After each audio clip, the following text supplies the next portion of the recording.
आत्मा अपने भौतिक देह के माध्यम से अनेकानेक कर्म करती है, जैसे सकारात्मक, नकारात्मक, उपयोगी, आवश्यक, व्यर्थ और साधारण।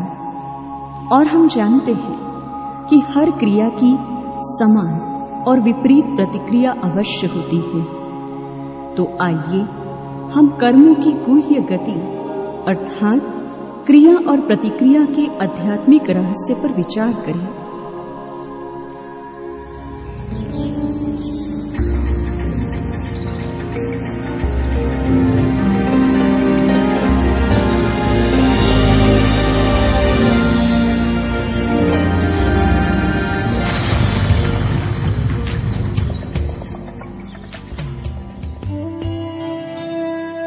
आज की विचारधारा के अनुसार मनुष्य अपने दुर्भाग्य का दोषारोपण दूसरे पर करता है।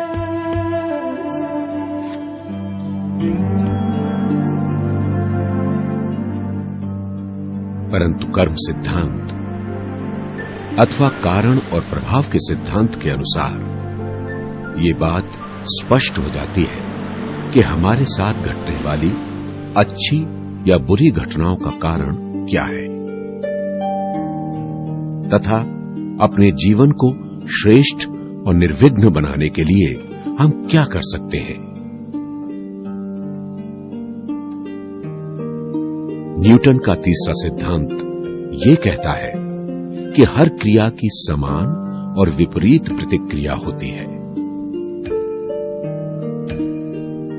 क्राइस्ट ने भी यही कहा है कि हम जो बोते हैं वही काटते हैं।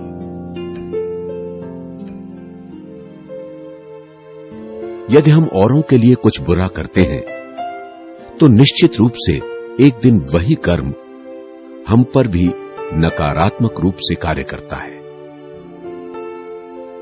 अच्छे कर्मों का परिणाम भी अच्छा ही होता है तथा बुरे का बुरा।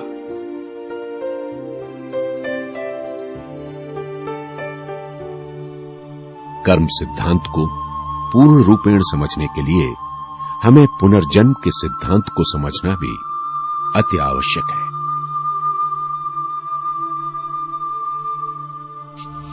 इस जन्म के अच्छे या बुरे कर्म निश्चित रूप से दूसरे जन्म में हमारे साथ जाते हैं।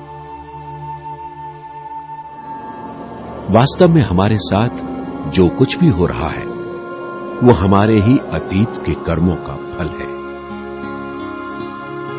यदि हमें कारण और प्रभाव के सिद्धांत का बोध हो जाए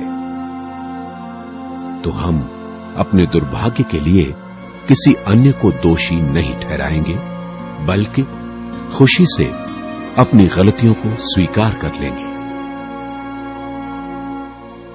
इसके साथ ही हम और भी बहुत सारे रहस्यों को सहज ही समझ जाएंगे। जैसे